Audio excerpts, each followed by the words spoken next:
Rainbow Six North American League Doe with Jesse Jacob with you at the desk once again. And guess what? It's time for our final map of the day. It's going to be Mirage versus Astralis. And yes, things have been rough for Mirage, but they are playing with their full roster, right? They haven't been able to really do that yet. They've had a bit of a COVID thing going on, as many teams do these days. And so everyone's playing from home still, but at least they're getting to field their full roster. Garrett doesn't have to sub in again. But their opponent is Astralis. And Astralis, has had a little bit of a hard time in week one, but they're still an extremely good team. And Mirage kind of has their work cut out for them. But I'm curious to see what they can do with a full squad. I'm curious about whether their handicaps are going to be an issue here, because again, they played and won their first game with a handicap. That was call out, but they played it on LAN, so they ended up making things work. Then went and played with DP Fire, but whether it's a case of DP Fire still being under the weather, they played at home, which meant they weren't playing on the LAN build. So now we find ourselves at like a weird moment where maybe he's feeling good enough again, even if they're still not able to get to the arena, but they're still playing online, and if that's going to be a big problem. On the other hand, Mirage haven't played a single game this stage from the LAN center, so we're still trying to figure out where both teams sit at the minute. Yeah. Both of these teams coming off of, I think, Playdays that they weren't super happy with, right? Both coming in off situations where they didn't have their full team in the first week. So I'm hopeful that they can both kind of show us a bounce back and give us a close game. Yeah, again, the big thing is just both teams getting to play with their full rosters, which is just what we want at the end of the day. We just want to have the full squads competing here. But let's talk about Mirage a little bit more. Again, I feel like the data we have so far on Mirage is there. It exists. Those games have been played. You can't take that back in the standings. But again, there are the asterisks there with the health issues, with having to sub your coach in for Melted that one game. So now I feel like we kind of start over in a sense to see where this team is really at this stage. Yeah, but you're doing that after 2 games have already passed, and it's the law of first impressions, right? You are going to forever be remembering what this team has done through only their first 2 weeks, even if it's not an accurate representation of what they are capable of doing as a squad. That's the problem that these guys face, and even if they're able to finally get to the LAN center to play on the proper build of the game with their full team, everyone feels healthy. At what point are they finally going to get to a point where they're actually playing like themselves, and will it be too late for them to get any points from it to even worry about major qualification? It may be too late for them. I want to highlight Melted here because currently he is not having a great time. He's the lowest rated player in the league after week 1, 0.44 rating, 4.4 rating even, 27 cost, 9 survival rate. He actually performed worse in week 1 than the coach that substituted for him in every single tracked stats. Yikes. But they need him. And now with him coming back into the lineup, with him being full strength, I really think that this can make the difference for Mirage. Melted towards the end of last stage when he was actually playing fragging operators, got kills. This has been a big thing for Mirage. They haven't had the biggest gunners on their team so far. I mean, you look at who's on this roster. You have Marmalade, who's a very traditional hard support player. You've got Benji, who last stage had fewer kills than any non-support player in the entire league, as long as they played the full season. You have Nyx, who played 11 rounds on attack before getting his first kill. And then you've got Kento, who's good, but let's be honest, if he's too good, Space Station's probably just going to buy his contract and turn him into league MVP. So I'm really expecting Melted to have a big game here. I think there's a lot of pressure on his shoulders to be that gunner that Mirage need to get more of those kills actually on the board for Mirage. And if he shows up and has a poor performance like he did when he was sick last week, then it's going to be very, very tough for Mirage to battle back. I mean, I think the end of last stage proved that he was criminally misused last stage, which is a really big deal for them to recognize that mistake and then come into this stage realizing that what they needed to do was put him on entry and put somebody else on flank, which is exactly what they've done, because that still seems like Benji's best path forward is playing flank watch for this team as opposed to what he did last stage. But it's still not going to be enough if Melted isn't there still doing that job. Yes, his performance in Playday #1 was abysmal, but we're saying that because he was also sick as a dog and wasn't able to play up to standard to a point where he couldn't even play the second Playday. So I don't want to harp too much on those stats, but I am saying this right now for Mirage. If you don't win this game, it will be too late for you to qualify for Berlin, as far as I'm concerned. Yeah, and moving on to talk about Astralis, there might not be a better time for them to try to get this win than against the Astralis that we've seen in week 1 so far. They have 1 win, but it was in overtime, and then they have that loss as well. And things have just seemed slightly off for Astralis. And part of it is having your coach play for 1 game, but that was the one they did win.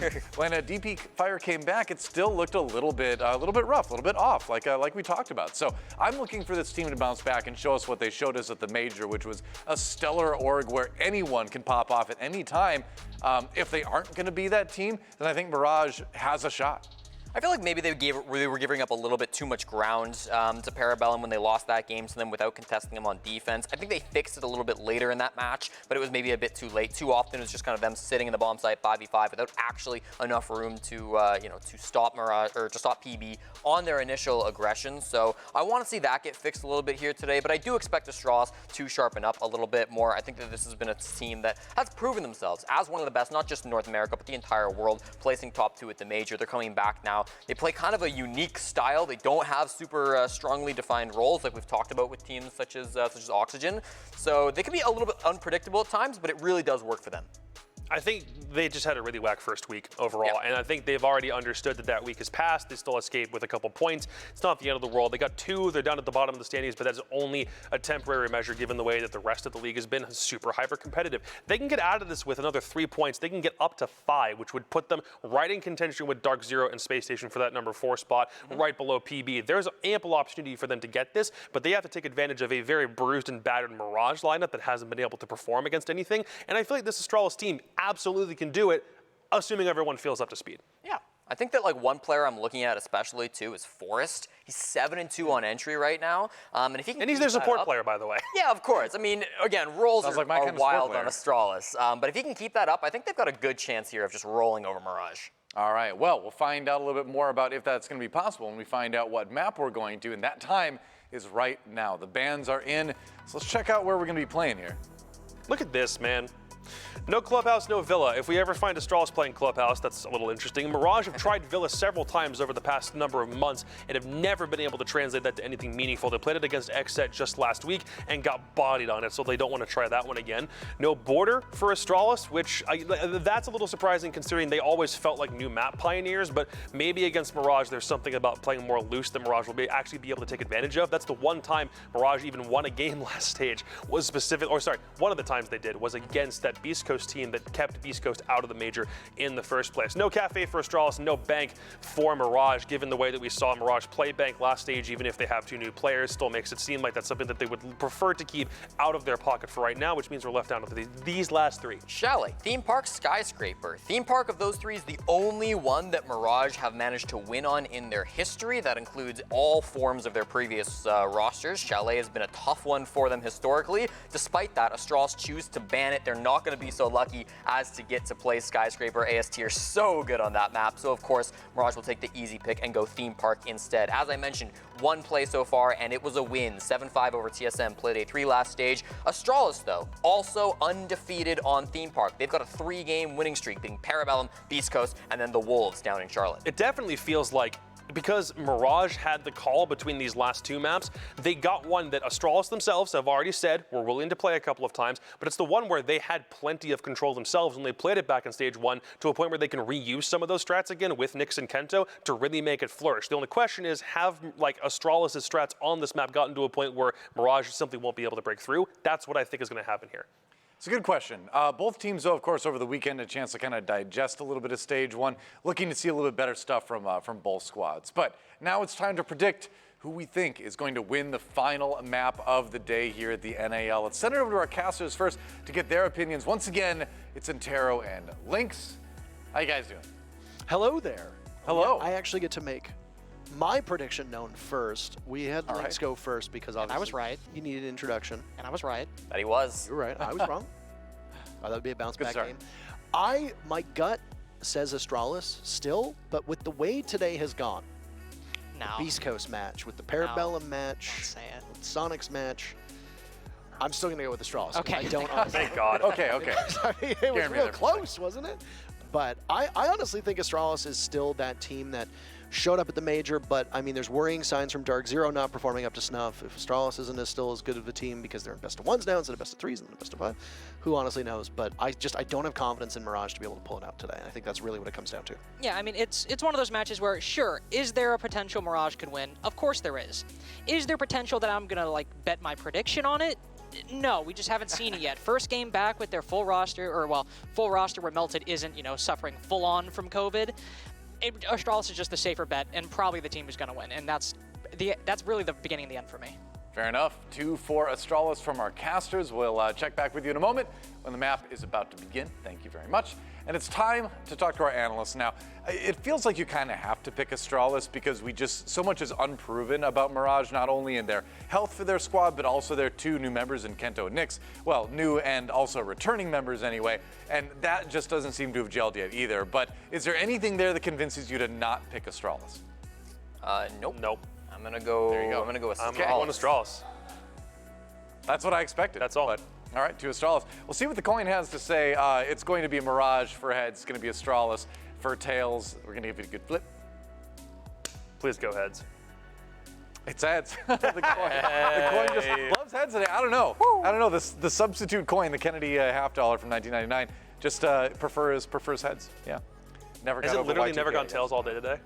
It has not been tails all day. It's weird. Are we not sure that that coin isn't just heads on both sides? Did they give? No. There is a legitimate tails side to this. See. Is it weighted? I mean, it's not your coin. You can't certify it's not. That's true. Was I given we got that from a crew member. An outrageous coin? No, I think it's fine. All right, well, let's check out what the fans have to say, who they're predicting to win this one. It's going to be Astralis again. And so that means that everyone is really kind of picking logically, except for the thing that has no logic. So no surprise there.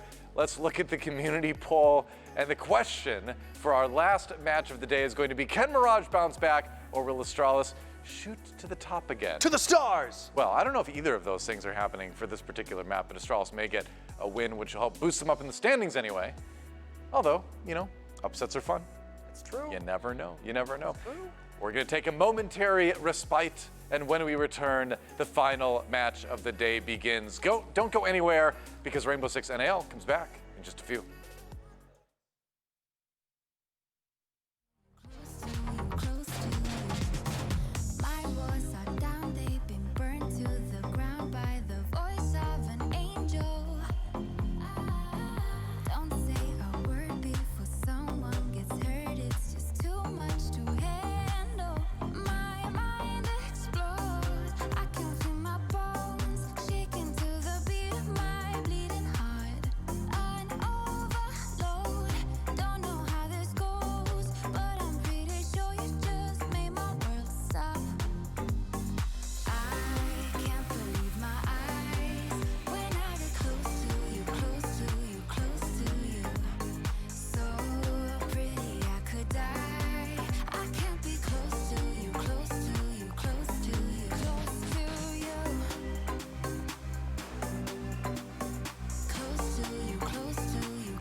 I'm Forrest, and this is NAL.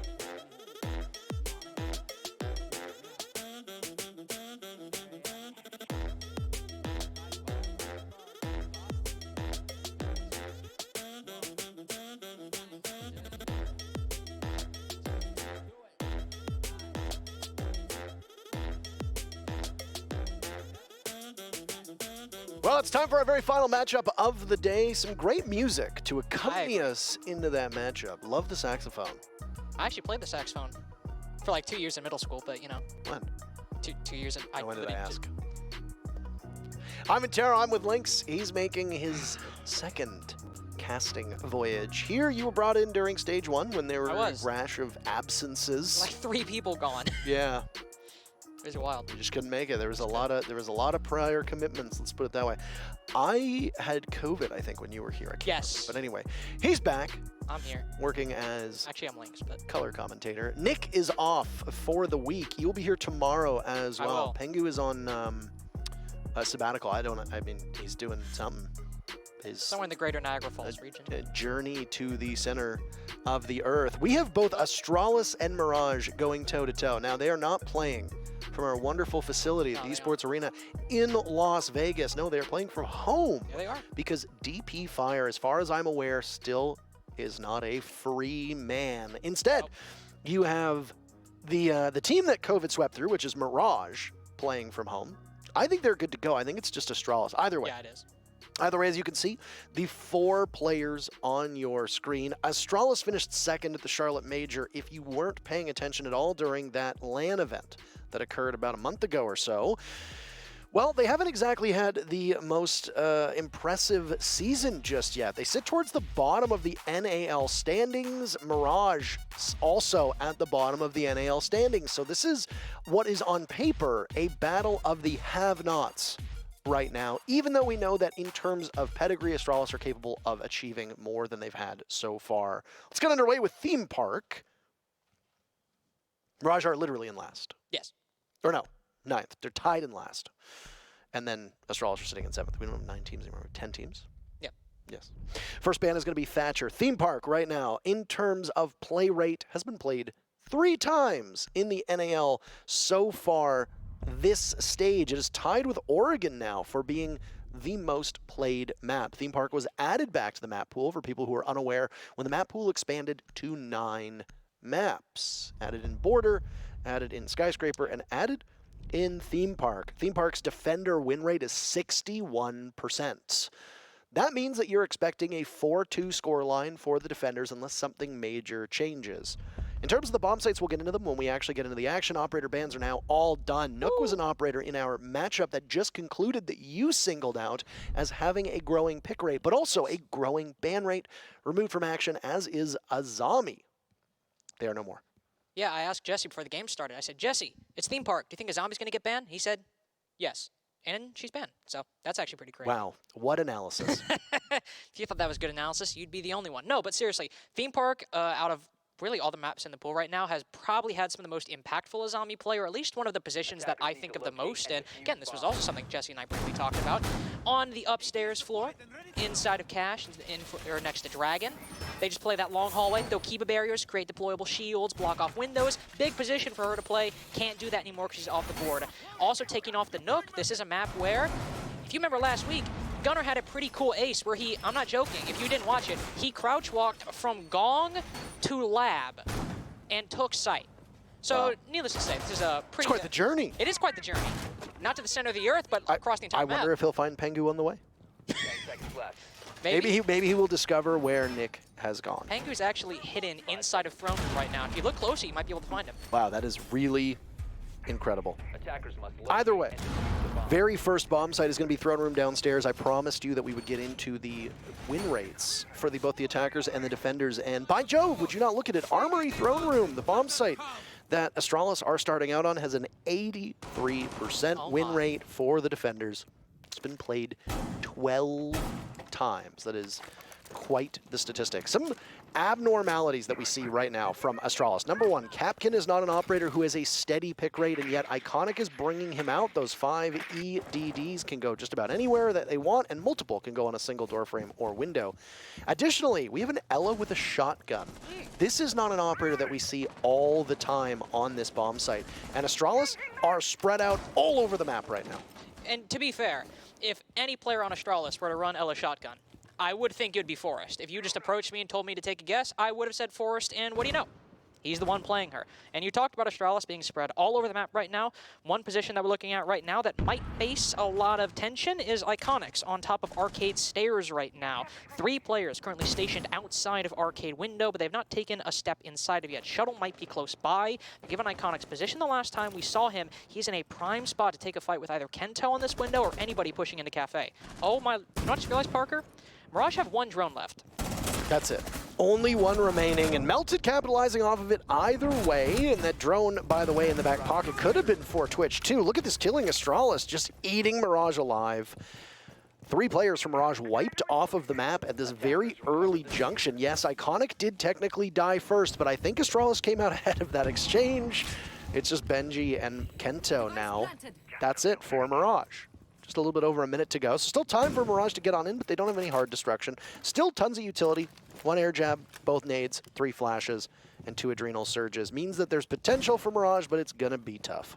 Yeah, it's not going to be easy, especially with, again, as I said, that 1 drone on the board. Though, coincidentally, Benji is the one who has that final drone on the board, so if he wants to get some intel, he still has 50 seconds and that 1 drone, so he can drive it around. But just goes to show how very quickly Mirage were handicapped at the beginning of the round by losing so many drones. They might not be aware of J9O's position, currently playing in maintenance, though he is on 1 HP, which could be an easy kill to make it a 3v2 if Mirage play their cards right, or if they're careful. But Kento and Benji both focusing on yellow and split right now, which is exactly where Forrest has stacked up with that Ella shotgun. Kento checking all of these angles, operating again with no intel because of that 1 drone on the board. You'll cook a nade and send it forward, and Forrest takes that exact time to push. It's actually the Captain track that finishes it off. Fortuitous timing. Forrest, unfortunately, does not get the kill, but Astralis do get round number 1. Iconic's not even alive. He's the only dead player for Astralis, yet he's credited with one of the final 2 kills. Callout no longer playing. He had to play all the way back Ball out. in Playday number 1. What did you say? I said ball out. Oh, ball out. I think you said Bolo. And I was No, like, what? he's not playing. He's not. When does Bolo play? You Tomorrow. missed it. Yeah, you Yeah, missed it. He plays tomorrow. But He also lost. yes, unfortunately, TSM falling at the hands of OXG in the matchup earlier. Apologies for the spoilers. One of the things that we need to focus on is Astralis and their must-win situation against Mirage. Not to slander the good team from the Great White North, but if Astralis do not prevail here, their shot at going to the major is effectively gone. It's still very possible statistically, because there's still 6 more matches. It's possible that Astralis then goes 6-0 to finish the stage and qualify for the major. But at this point, starting 1-2 with a loss to Mirage is not the position that you want to find yourself in when Mirage have shown the most struggles of any NAL team thus far. And even then, even if Mirage, if this is the only match they win, if you're Astralis, that still could be a key deciding factor in just deciding out round differential or deciding out head-to-head. Whatever it ends up happening, there still could be a loss that if Astralis do lose it, could come back to bite them, even if it is maybe one of the only ones they suffer through this stage. But of course, going off that first round where Mirage didn't even really enter the building, say from Melted just kind of face-checking inside a daycare, there wasn't really much to round number 1, so that's the pace we keep going with. Astralis are looking very good on these defenses, going to Initiation Room and Office. Maybe Mirage keeping some of those drones alive and also getting in better positions to use the utility. Maybe we'll see some improvements, but they are starting on this cafe side again, and that makes me a little worried given round number 1. That was very quick for Astralis. They love these offsite plays, and Theme Park has been dominated in the NAL by teams that like to roam very hard. W7M seemed to set this meta in motion in Latin America, being so proficient and so free-flowing on their defenses. Just continuing to maneuver and use their skills to their advantage. Astralis want to do the same. We saw the same from Beast Coast when they were on Theme Park. And I mean, it stands to reason. If you can try and stifle the advantage that comes with that attacker repick by getting an early pick onto a Finka or a Hard Breacher, you can effectively win the round in the first 40, 50 seconds. We've already gotten past that point though, by the way. Everybody's still alive, even though Kento continues to lose HP. DP fire on this hold over by Cafe. He's got 1 toxic canister left. A lot of angles for him to look towards on this Office and Initiation defense. A critical part of this map, in terms of map control, comes over towards Bunk. DB Fire finally dusted off, but Iconic trades it back right away. Again, Mirage get the opening pick, but it's not for that long, and Astralis can keep things even. Look at how much utility that DP Fire wasted just by existing right there. Wasted some flashbangs, wasted all of Kento's utility, and went 1-for-1 with him as well, just baiting out his own life once he ran out of toxic canisters. And Mirage got some good control. Nyx can now start moving up arcade stairs without being as worried as he might be if DP Fire was still alive. But 2 minutes gone, a lot of utility gone as well. Well, I was about to say Astralis might need to start bunkering down, but Iconic rotates right in front of Nyx, and Melted is watching this exact flank that Forrest is going on, and that's 2 big kills for Mirage. Melted's stats were highlighted while we were waiting to get into the matchup, and while they might not be the strongest, he's definitely making a name for himself right now, leaving just Shuttle as the last player for Astralis in this rat angle. Down goes the Capitao of Nyx, and Shuttle watches as some of that hard breach around him goes off, and it's Marm to get the final kill for Mirage and put their team on the board. And of course, DP Fire did do some good work, just delaying the entry, going 1-for-1, allowing Iconic to get that kill. But Mirage, once they started moving up arcade stairs, Iconic unfortunately just walks out the doorway and walks right in front of Nyx. I think just a little bit of an in-the-moment oversight right there, maybe taking that angle for granted, just assuming it was getting covered. Whatever happens, he walks in front of it, unlucky, but that gives Mirage the opening to then get a little bit of a stronghold on that part of the map. And then you have Melted, just hanging out in security outside of the site. Nobody's really focusing on him that much because everyone from Mirage, or at least it seems like everyone on Mirage, is pushing Arcade and Cafe. So he just sits there waiting for someone to rotate back to the site, and Forrest only realizes he's there right as he enters the engagement. So honestly, even though there was a lot of action going on that arcade side, I really got to give it to Melted. Just playing the patient game, not playing his hand too early, and able to really swing things in Mirage's favor. One of the changes that Mirage made as well was putting Melted on more of those aggressive roles to work alongside Kento. And honestly, even though Mirage have not found a ton of success through this stage, they sit at 0-2, the basement of the NAL.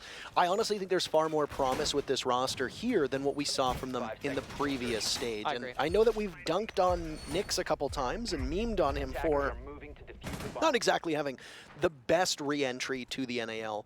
But there's no doubt that he brings a lot of structure to this team, and most of his former teammates will tell you that Nyx can be a focal point and that lightning rod for a team to just kind of put all their energy into, and then he can move the team in whichever direction he wants. He might not have the best stats, but the rest of the team will likely flourish from it. And Mirage, with that round, looked much more clinical on their entry.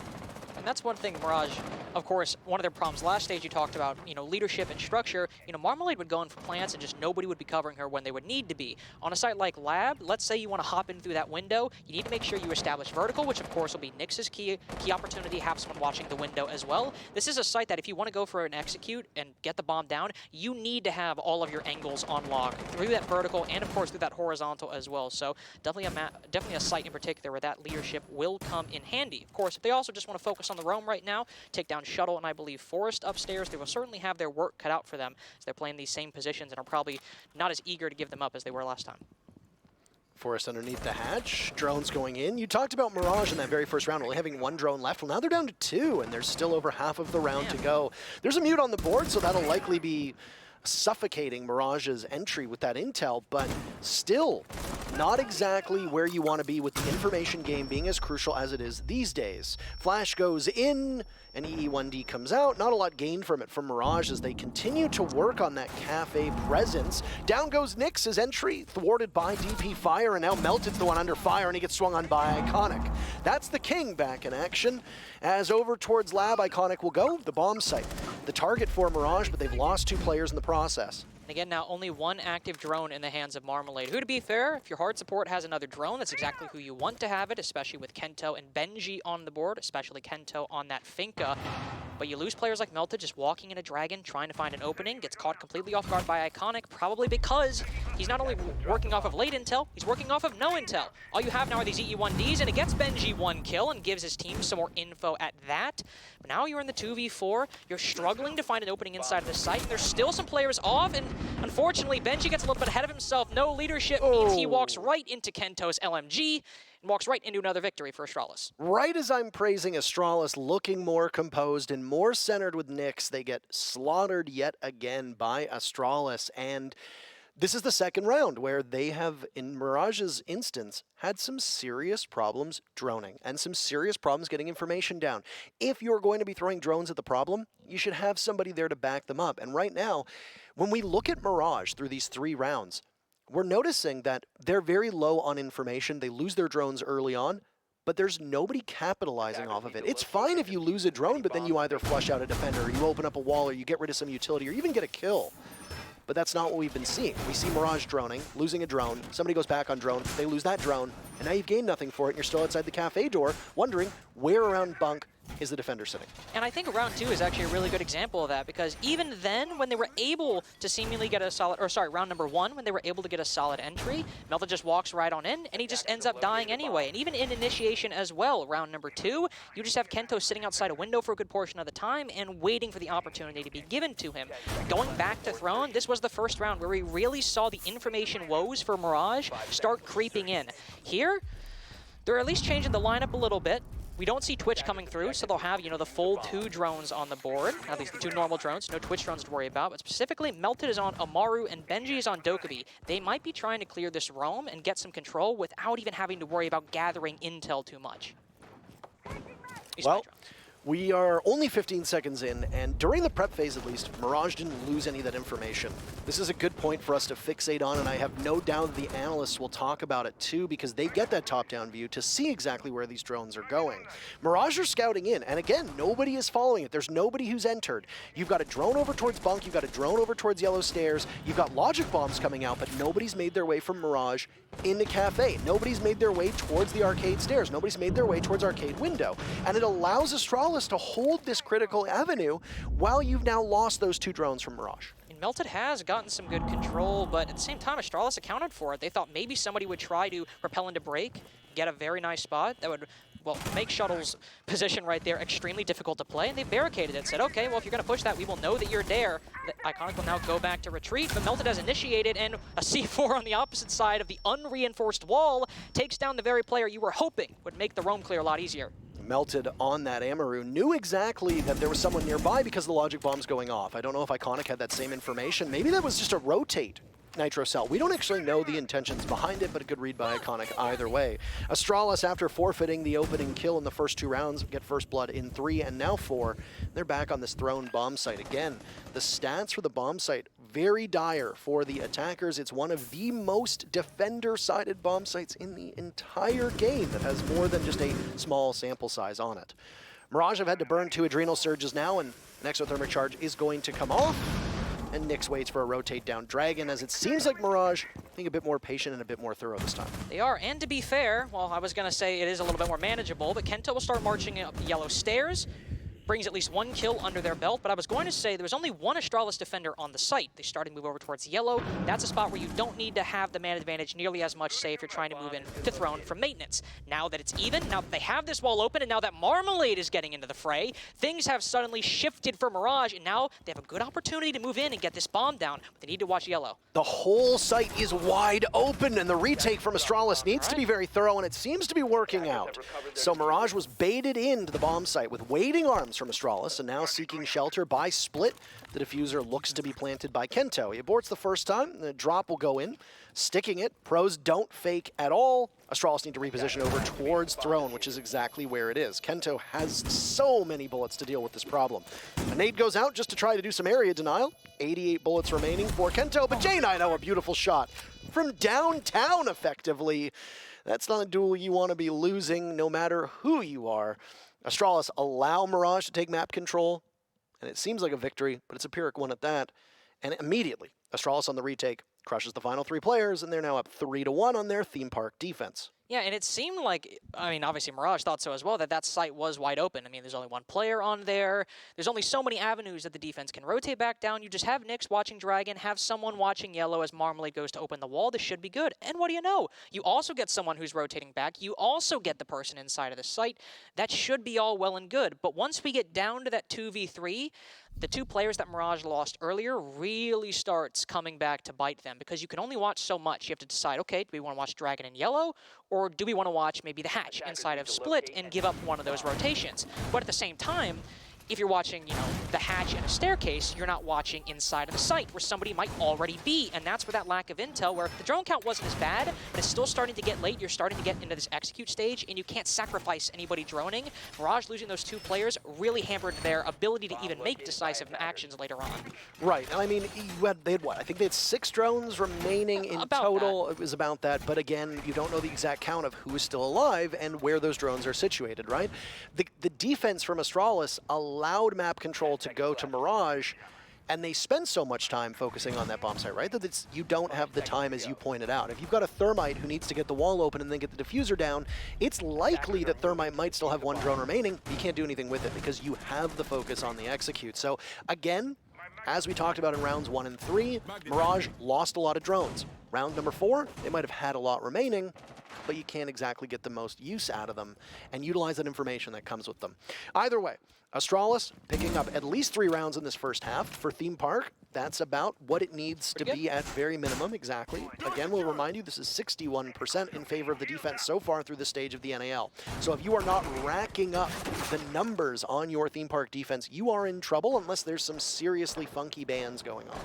And really, given the meta right now, not too many funky bans going on either side for both these teams. But we do see, we talked about the Ying quite a bit during SQ and DZ.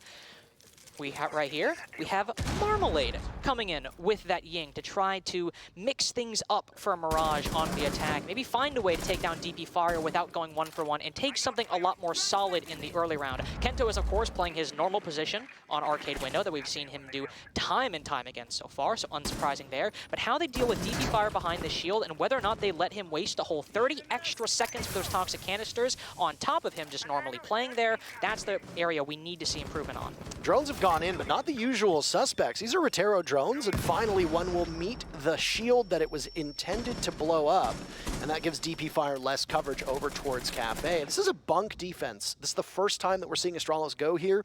In terms of success, well, it's about even, honestly. It's 58-42, which is pretty close, depending on the operator bans. So you've got an equal opportunity for both of these teams, but I gotta look at what's been used just to flush out this one player from Astralis. A lot of utility from Mirage has gone in, and there's not a ton to show for it, but we've got J90 down. The first set of Candelas look to rain on in as Marm can drop, but instead, maybe just buying time because she falls off of her position. Candelas continue to go. J90 has not been retrieved. Now Marm is back over towards Cafe. There's the remainder of J90, finished off by Nyx. Now it's DP Fire at the Cafe door. Another toxic canister is going to go. That's all expended. A nice shot onto Marm, but totally blind, and he'll have to seek safe harbor elsewhere. Benji with Diffuser, walking it through Cafe. For now, just spam firing into a position in case DP Fire is there. That AR-33 gonna run out of ammunition pretty quickly. DP Fire could capitalize off of that, but instead does not. He backs away to these arcade cabinets and awaits the push from Mirage. As down goes Nyx and a hop in from Kento. Oh. He takes out Iconic. Very nice. Benji swings, but Forrest has the small angle. Down he goes, melted a refrag. It's just bloody between these teams. It's been non-stop action for about a minute. Prolonged conquest for Mirage, but it looks like they might come up empty-handed unless Melted can go for this 1v2 clutch. Not a ton of time left. Dwindling down, needs to pick his targets, but has no idea where they are. DMR goes, and it's a miss from Shuttle, but DP Fire very wisely plays Keep Away. That was about a minute and 20 seconds of non-stop action between these teams. It comes down to a 1v1, but the clock gives the victory into the column of Astralis, and they win the first half with at least 4 rounds, still 1 more to go. And then what do you have? You have Marmalade toss those Candelas down, and we think, okay, this is where the push happens. This is where, oh, no, never mind. We're going to wait another 7 to 10 seconds. And okay, now we're going to push. Oh, but DP Fire has now killed one of them, and the entry is now stopped even more. That was seemingly the big problem right there. You have that non-stop action, you have all the utility, but it still results in DP Fire's position a lot more uncomfortable. But again, there was nothing decisive from Mirage in that round. Nothing that solidly said, okay, they're in control right now. They're the ones pressing Astralis. They were putting up a fight, but they never really seemed like they were able to get ahead. And right now, sure, you know, Theme Park maybe a little bit defender-sided. 3-3 is the bare minimum, but still a 5-1 half for any team. We saw what kind of lead Sonics had previously and how easy it was to retain it later. Absolutely correct. And a 5-1 scoreline for Sonics. In our previous matchup, if you didn't watch it, spoilers inbound, so maybe plug your ears for about a second. That 5-1 lead that Sonics racked up is just so daunting, because if you don't do the same thing and go to overtime, you lose. That's it, right? You have a very small window of opportunity, whereas a 4-2, you can still go 5-1 on your half. It's more winnable just based on the way that site rotations go, and depending on operator bans could make a huge difference. But for now, Mirage find themselves in quite a large hole, and it's nowhere near where they want to be. Either way, this is the second attempt at Lab that we've seen. Astralis came out on top. They got the first pick. It was their second round victory. It was all the way back in round number 3. And they've played all 4 bomb sites so far. The only bomb site they've lost was that Office Initiation, which does actually have the lowest win rate for the defenders. It's currently sitting at 29% for the defenders. So 71% for the attackers is about as lopsided as you're going to get through the 7 times that it's been played. Add another to the tally for the attackers on play number 8. as it was Mirage who came out successful in that round. Yeah, the difference between initiation and a lab as opposed to like favorability is initiation, it can be very easy to just shut down the very little offsite angles there are, and then also, you know, section off any defenders inside of the site. For lab, there's a whole other dimension you have to deal with. You have to worry about defenders upstairs, which we can see Astralis are, surprisingly, playing right now. The DP Fire has taken up the mantle of the Ela away from Forest. He's also running that Scorpion instead of the SMG, though Forest is close by on the roam as well. With that MP5, both the duo of the Ela and the Melusi not getting any kills just yet, but half the round is now gone, and what do you know? Mirage are having troubles on the entry, but Marmalade gets one. And there's no trade back from Astralis, so the second round in a row where a first blood from Mirage will buy them an opening. Now down goes Forest, isolated inside of Cash. Benji had been toying with entrying on this part of the map, and he succeeds to at least pick off one of the defenders. An answer back coming from the Frost of Shuttle. Down goes Nyx. Nightmare Nyx not showing up for this matchup just yet, sitting on 3 and 6. He needs to help his team in terms of IGLing, maybe not necessarily on the scoreboard. And also with Nyx gone, I mean, that's your key player is going to do vertical, also off the board as well. And Kento just walking in through the doorway.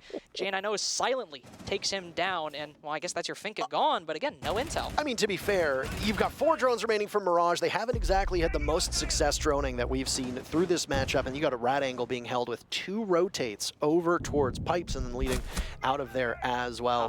Well played by Astralis. And again, Jane, I know, is this Phantom Illusion. And Marm looked like she was looking in a different direction, but picks her targets correctly. That leaves Benji in a 1v2. Gishmat mine goes off, and they know that he's in the middle of the bomb site. 30 seconds to go for Benji to retrieve this diffuser. As you said, no case whatsoever.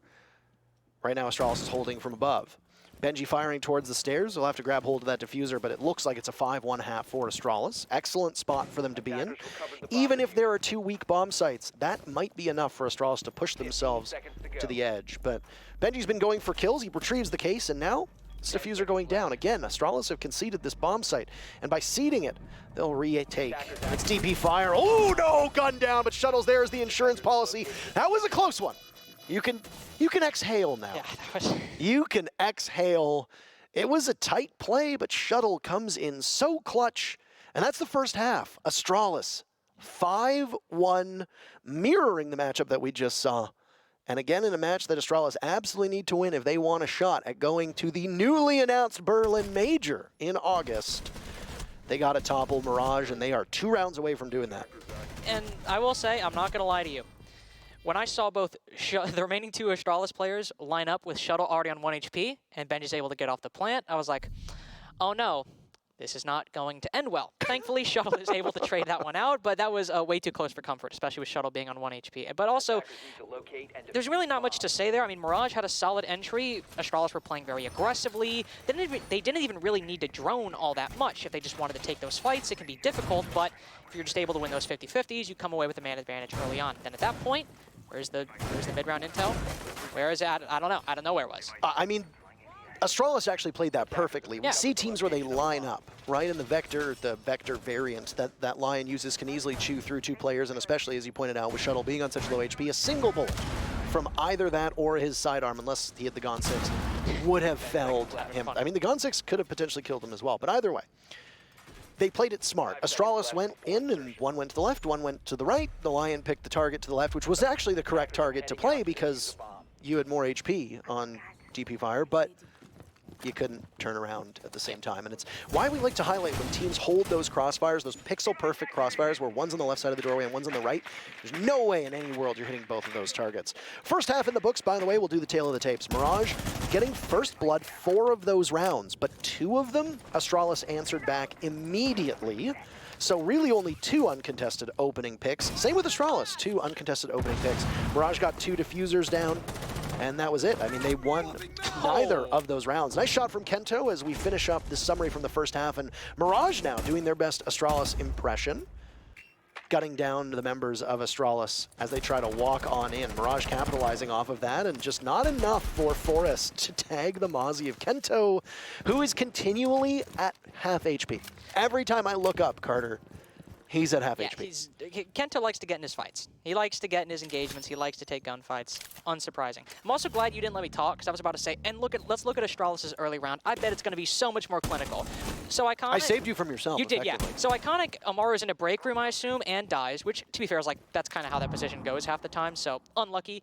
But then Kento, despite the fact that there's no Azami on the board, making that position he was playing way more difficult, just pre-fires across a doorway and catches DP fire rotating off. Those were two picks that required minimal effort for Mirage on the roam, and if they want to, which clearly they're doing, they could just start retreating back. They shouldn't completely turtle, of course. They should still have some offsite pressure, but they barely have to do much work. You can just have, as we can see right here, Benji lurking inside a lab that cut off an entire useful entry point for the attack, which Astralis now don't have 2 extra bodies to deal with. And only 3 movable drones by Astralis at the moment. J90 has 2 of them. Down goes Benji, swings onto the window. I suppose those are the hero plays you can put out. Astralis still trail in numbers. 1 minute remaining. Nyx has not been droned and might be able to ping off of this yellow ping that we see. But no, the Ace of Forest looks to be getting away for now. Has to deal with the bandit batteries on the wall. A bit of a rarity to see a bandit these days, but there it goes. Well, fortunately, right as Forest goes to throw the Selma charge, Nyx gets him dead. So unlucky for Astralis right there, because your slim hopes for winning this just went from bad to worse. Now J90 has to go on in. He gets killed from the furnace angle. Kento holding one of the most common positions in the book right there. So what is Shuttle to do? Not many active drones on the board, only 27 seconds. He's just flicking back and forth, trying to find something, Parker, anything, any hope whatsoever. And he has yet to find even a little bit. Someone's been playing Aim Lab. Shuttle could break double digits here with 2 kills. They might be impactless, sitting on 8 right now, leading his team tied up with J90. Mirage have made their way safely back in the bomb site. Still 4 players for the team from the Great White North. And, well, Shuttle doesn't even need to give a death to any of these players. Instead, over to maintenance he goes, and that is it. Mirage wins off of the clock. They only surrendered a single player in that fracas. And a pretty clinical defense on, again, one of the most defender-sided bomb sites in the entire Pro League map pool, in the entire pro scene that we have across the board. And right now, Armory is just Armory and Throne, continuing to go in that direction. All 3 times that bomb site's been played, been won by the defense. And for Mirage, it was really just an effortless roam that they just had to put up. You just have Kento pre-fire across a window. Normal thing to do if you're just hoping to get a kill. You get one. Marmalade just sitting inside a break room as well. Just probably gets Iconic Maruing in. You're all good. At that point, they just start lurking, and we were talking about drones for Mirage. One interesting thing to note about Astralis, they only had 1 active drone on the field, whether that be, in an actual flank watch position or if it's just, sitting in a room somewhere. They only had 1 drone actively watching in case there was a flank. So Nyx can play Gong pretty safely, and then Forrest gets caught completely off guard just because, well, in the 3v5, some players died with drones in their pockets and there weren't many set up. So overall, Mirage got a very easy 2-man advantage, and then they kind of just waited. I mean, it's also worth noting that it's Nyx's utility that allowed him to get that kill as well, because the bandit batteries burned time, but they also got the attention of Astralis. From above, they had to shoot out the nades, or they had to nade, I believe, from above to get rid of those bandit batteries, and then the Thermite, when he was over in that position, or the Ace was over in that position, got killed by Nyx. So, all in all, doing some good work. Yeah. Jokingly refer to him as Nightmare Nyx, but there are times when he absolutely does provide you a nightmare. Now, with the most defender-sided bomb site on this map in the books, what can Astralis accomplish? They're over towards Bunk, which again is that almost 50-50 bomb site. It does break in favor of the defense, but not by a huge amount.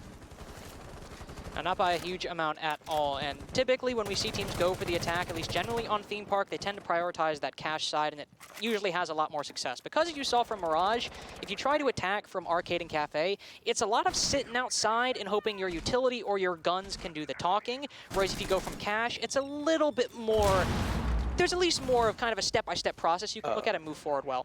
Well, I mean, I was going to say that is a lesson as to how you use your Rotero drone, because you saw J90 adeptly repositioning the drone to avoid melted spot by that Cafe door, but it was not successful in taking out the shield. That shield by Cafe is still there. This was the spot that, if you recall, Astralis were so successful on their hold. And it was actually J90 in that exact position who was able to stay alive to the very bitter end on that smoke roll. Either way, Mirage have not really had to give up Cafe, and now can also reposition towards yellow, but they'll lose one of the walls inside of Office, and that means Benji has to head for the hills. There's the Rotero drone to finally claim that deployable shield as Benji hits the deck, and Melted scampers over towards Cafe, but he has a way out if he wants. There's an impact in his pocket, and there's that soft wall as well on the back of Cafe that he can use to rotate towards the top of Yellow Stairs. Down goes Nyx, very first pick. Iconic instinctively hitting the Adrenal Surge after that. J9O could have capitalized and will do so as he downs Kento, but does not get the confirm. Marm out of nowhere with 2 huge kills on the Forest and Iconic. She's got Kento down for the count. It's a glorified 2v2. Mirage still have the numbers, but they'll have to retrieve Kento. Shuttle holding this angle by the shield, and he sees one on the rotate and actually gets Marm. She's presently leading the team at 7-5. That means Melted's in a 1v2. Unable to retrieve either of these teammates just yet. He's inside a Cafe. Astralis know this, but whether they've been able to get the read on it is anybody's guess. There goes Kento, no more information towards the top of Arcade Stairs. Melted, still holding this position, not moving. There's no way out for him, other than that rotate through the soft wall, but the moment you hit that, they know you're in there, and they can very easily push in that direction. Both players from Astralis in the same spot. Can Marm give any useful calls? There's a swing, and amazingly, what a play by Astralis to win it. Melted had no chance whatsoever.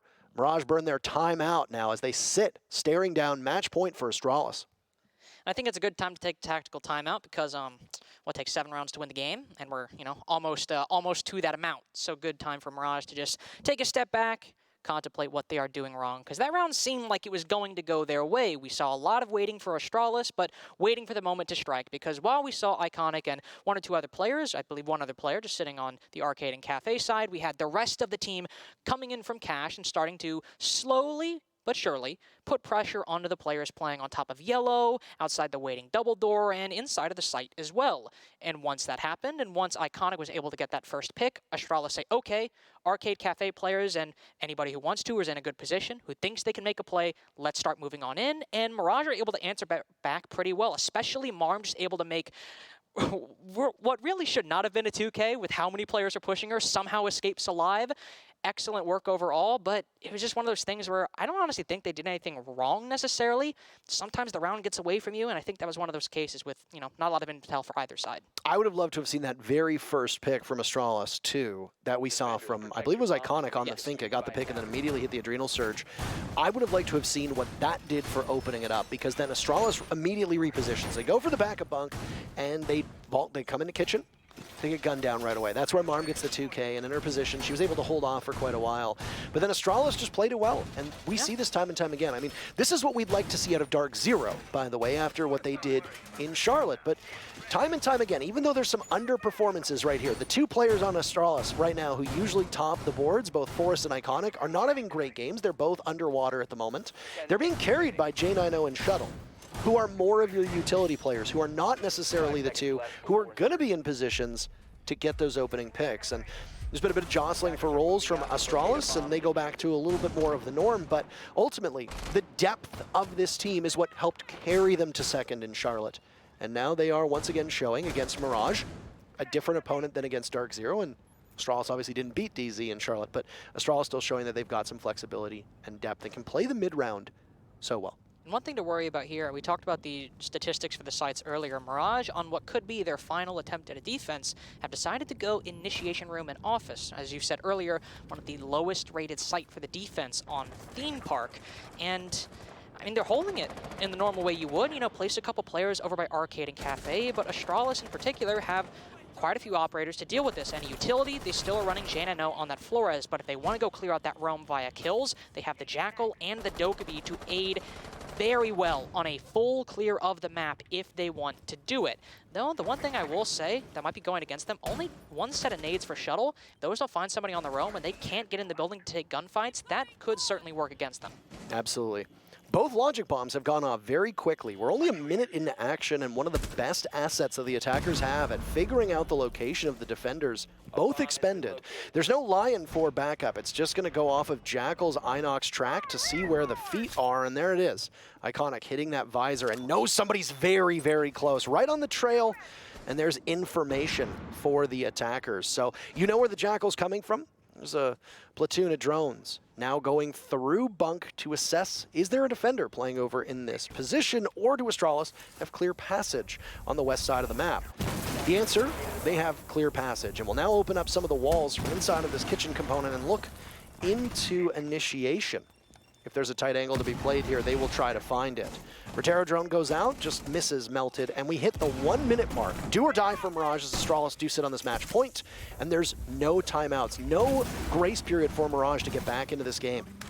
They've taken some time to destroy those mute jammers on the reinforcements, specifically inside of initiation, which I was worried might cost them a lot of time just because they aren't exactly in the easiest to reach of places, but they're able to get one with the Rotero drones and get another shield inside of break as well. Marm put to very low HP. Somebody just drops down into maintenance or security and just somehow vaults over and wins that fight with Nyx. Iconic picks up one in the second for his trouble. Shuttle's there as well. Marm cannot get back into the bomb site. Suddenly, things are falling into place. Diffuser almost complete as well. Benji to retake, gunned down by Shuttle, and they see Kento, but Shuttle can't get it done. Forrest can. What an incredible, exhilarating end as Astralis hits the gas, and they just go for it. All gas, no brakes. And that was, I'm not gonna lie, it's a completely one-dimensional push, right? They open up the wall. That's the only side of the map they're pushing from it. That was cute. But, so what do? They drop security hatch. They drop security hatch. Not only do they just do that, there's also somebody prone in there that they don't know about. And Iconic just vaults over and kills them anyway. That was not the play you'd think would work out and win you a series, but hey, if Astralis are feeling rejuvenated from their, batch of losses last week, that was a play that certainly proved they do not care if somebody has gone unnoticed. Now, Astralis were playing with all the confidence in the world through a lot of those rounds, especially on defense. The way that we saw that moxie that they had that could very easily be interpreted as hubris, shall we say. Ego. Absolutely, and there were a lot of ego peaks from Astralis, but against Mirage, whether Mirage were just mentally boomed or not, or just Mirage weren't up to the task today, it was Astralis winning those ego challenges and winning those ego plays, and they pick up 3 big points. Mirage, unfortunately, still sits at 0-3 in the basement of the NAL. They have some work to be done, but they've got 6 more matches to right that ship. That's it for our final match, but we've got our outro segment. Sit tight, don't go anywhere. We'll be right back.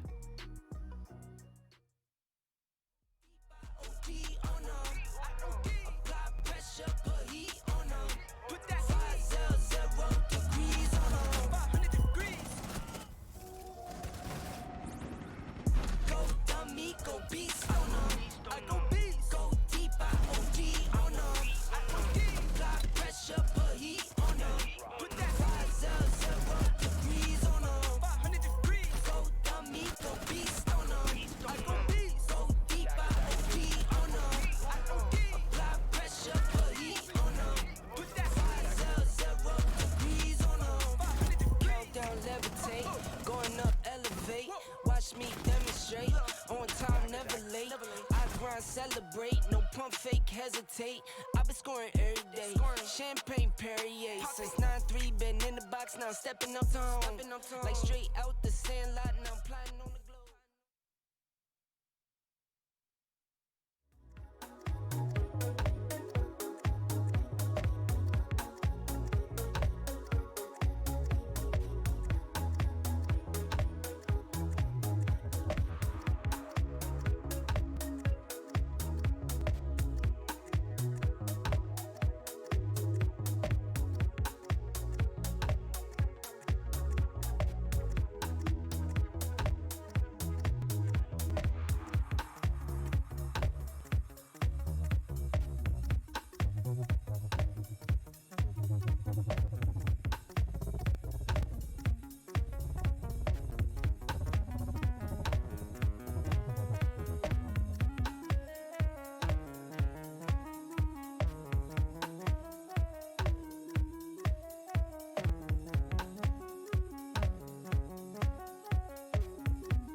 I might rent the Lambo and go drive it like it's stolen.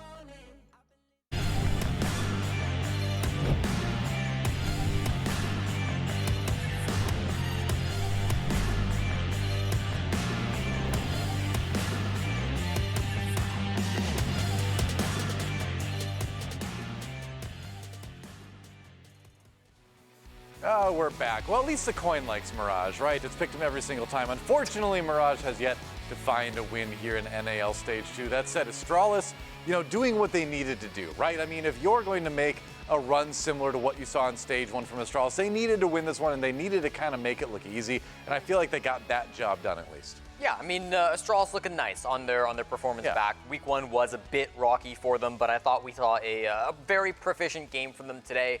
That's good to see from a top team. Looking at stats, Shuttle having a big game. He is a player that I do feel like is kind of underperformed as far as the kills go. He's kind of one of those players that will play Sledge, will play one of those core aggressive fragging roles, and often goes negative. 11-2, even against Mirage, I think is a really positive stat line for him. So I'm very happy to see that.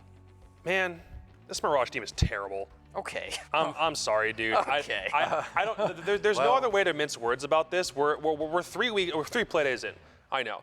Yeah. But your support player is the one who has the highest score, technically, is tied with somebody who's meant to be your entry for kills. Melted isn't doing what he's meant to do, backing up with Kento to a point where he makes that much of an impact. Nyx is down here playing vertical operators that we still have questions about his own attacking proficiency, and then Benji's just kind of there. And Benji has just kind of been there on this Mirage team forever to a point where I don't know where they're ever going to be able to break out of this rut.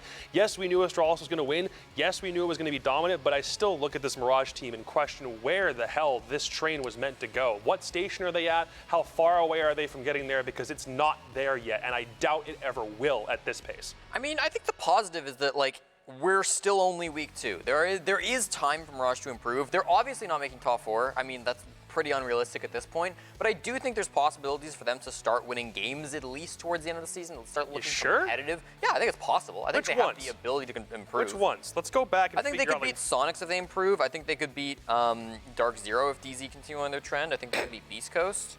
I think they're possible. But I even look at downward trending teams and question if Mirage can do anything. Jumps in order to make that happen. We haven't seen evidence of that so far, but there's time and there's possibilities.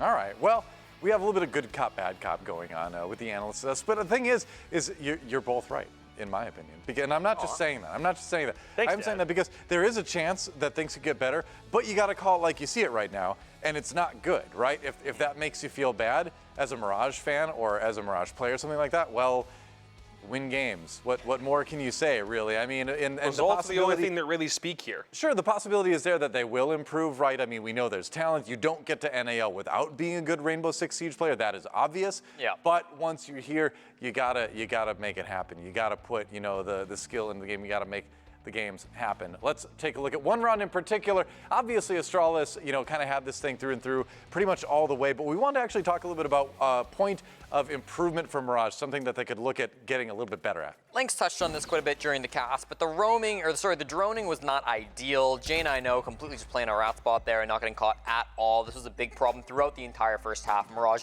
not having a lot of value out of those drones, constantly getting caught off guard of where players were positioned. That moment that we saw to start this one off for Jane, I know was kind of the big kind of red flag for me. Okay, something's clearly not going well here. A player in barrels shouldn't be that unexpected. He gets 2 for his troubles, which again is a bit of an issue. I would have liked to see maybe a bit more coordination as those 2 players pinched him. Marm did pick up that trade eventually, but then got traded herself, so there's problems there as well. Ultimately, it is just a lack of information on the stacking side, coupled with a lack of coordination, coupled with a struggle to perform, frag-wise from a couple of these players.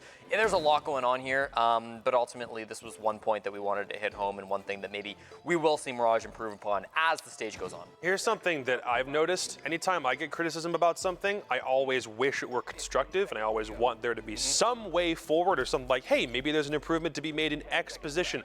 I'm cool if Mirage start droning more. I'm cool if that's a baseline point that you're able to start from. Obviously, it's a fundamental. We don't necessarily consider that to be like something that teams at a pro level should have issues with. Some teams still do. So if it starts there, if it starts with the intel game, working off of drones more effectively, then that's a decent starting point. Actually being able to use that intel, capitalize off of it, and decide what you want to do with it. Because this game was an example of Mirage blowing leads. Maybe they'd get an entry pick for a little while, and then they can't substantiate it. It doesn't last for very long. They try, and it kind of just goes nowhere. So if you're able to use drones better, cool.